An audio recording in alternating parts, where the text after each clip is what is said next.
The illusion of separation.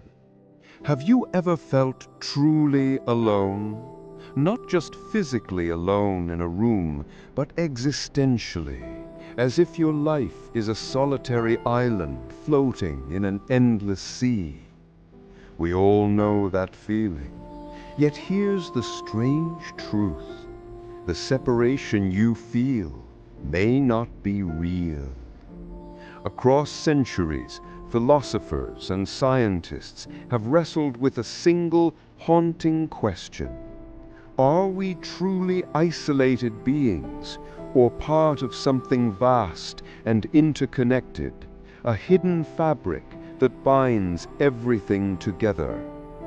Today, I want to take you on a journey through ancient philosophy and cutting-edge science to explore why your thoughts, your choices, and even the silent language of your heart might be entangled with the universe itself. From ancient wisdom to modern physics, long before quantum mechanics, sages across cultures whispered the same intuition. The Stoics called it logos, the rational order connecting all things. Hindus spoke of Brahman, the infinite consciousness from which every soul springs. The Taoists described an invisible flow, the Tao, uniting opposites, holding the cosmos in balance. Centuries later, physics began uncovering something astonishing. Matter itself isn't solid and separate. It's a restless field of invisible relations. Atoms aren't tiny billiard balls. They're vibrating probabilities, waves overlapping and influencing one another in ways we still don't fully grasp. Then came quantum entanglement, Albert Einstein's spooky action at a distance. Two particles created together behave like perfect twins. Change one and the other flips instantly, no matter how far apart they are. Even light years away, the universe seems to know itself. Consciousness as connection. What does this have to do with you? You are not a collection of separate objects. You're a living constellation of these very particles. Your brain, your heart, every thought you think, all arise within this strange relational cosmos. Some scientists, controversial but intriguing, suggest consciousness might not be locked in your skull at all. Instead, it could be a fundamental aspect of the universe, woven into the very structure of reality.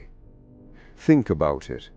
Your heartbeat sends electromagnetic ripples measurable outside your body. Your nervous system constantly interacts with your surroundings. Emotions aren't just internal storms. They radiate in subtle ways. You felt it, the charged atmosphere when someone angry enters a room, or the calm presence of someone deeply at peace. Whether or not you accept the physics of it, experience tells us minds influence one another. We resonate. The subconscious and our hidden programming. But here's the catch. The influence we radiate isn't always what we want. Much of it comes from deeper layers of the psyche, the subconscious, a domain formed long before we were aware. As children, we absorb beliefs like sponges. Money is scarce. Love is dangerous. You must work yourself to the bone to deserve happiness. These phrases may have been spoken or simply implied, but they become mental software. Later, as adults, we consciously dream of success or peace, while unconsciously broadcasting fear and self-doubt. Neuroscientists estimate most of our daily actions and decisions arise from unconscious processes. We think we're steering the ship, but old programs often hold the wheel. This is why we repeat cycles, broken relationships, financial self-sabotage, procrastination. It's not fate, it's deeply set mental code. Breaking free and rewriting reality. Philosophy invites us to question inherited assumptions. Science now shows the brain is plastic. It can rewire. Patterns can change. But it requires intention and practice. Simply wanting isn't enough. Wanting lives in the conscious mind, while change happens deeper. Meditation is one ancient yet now scientifically supported method. When we enter slower brainwave states, alpha, theta, we can reach the subconscious. Visualization, repeated affirmations, and emotionally charged mental rehearsal begin to overwrite old scripts. But it's not magic, it's training. Think of it like sculpting marble. Each thought is a chisel stroke. Each intentional practice reshapes the stone of identity. Philosophically, this echoes the Stoics again. You become what you give your attention to. And the Buddhists, what we think we become. The practical side of interconnectedness. If we are truly entangled, if our inner states ripple outward, how should we live? Guard the quality of your attention. Every day you broadcast, not just on social media, but through presence itself. Feed your mind with ideas of possibility, not endless fear. Practice reflective stillness. Meditation isn't escape, it's connection. It quiets the noise and lets you sense subtle patterns, insights that often feel like intuition. Choose gratitude and compassion, not because it's morally nice, but because these states change your brain and body, expanding your field of influence. Others feel it. Life responds. Challenge inherited beliefs. When you hear the inner voice say, "I can't," ask, "Who taught me that? Is it still true?" That question alone can loosen decades of mental programming. Mystery and meaning. Even with all we know, the universe remains profoundly mysterious. Quantum physics shows connection, but not in the pop culture way that promises instant miracles. True entanglement isn't a vending machine for wishes. It's a humbling hint that reality is deeper than material isolation.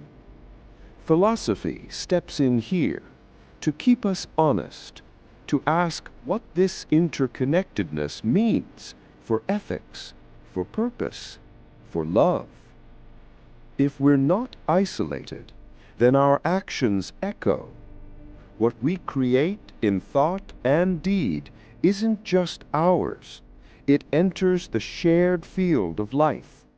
Every kindness, every cruelty ripples. When you understand this, responsibility stops being heavy and becomes sacred. You realize your personal growth isn't just about you. It's about the invisible web you inhabit, family, strangers, the future itself. A call to wakefulness. The great thinkers have always whispered a similar truth. You are not separate. You are a pattern inside a larger pattern, a note in an infinite song. Today, we've touched the edges of that song. From ancient mystics to quantum discoveries, from subconscious reprogramming to conscious living. And yet, we've only glimpsed the surface. What you do with this awareness is up to you. You can drift unconsciously, letting inherited programs steer your life, or you can wake up, rewrite, and deliberately tune your presence. Not to control everything, because control is an illusion, but to participate wisely in the dance of life. So, as you leave this video, remember, your thoughts matter, your emotions move, your choices ripple. Live awake, live aware, live connected. If this conversation stirred something in you, a question, a spark, let it lead you deeper. Reflect, discuss, share this with someone who wonders too. And if you want to keep exploring big ideas about existence and meaning, consider joining me here again. Until next time, stay curious, stay kind, and keep listening for the quiet hum of connection that's been there all along.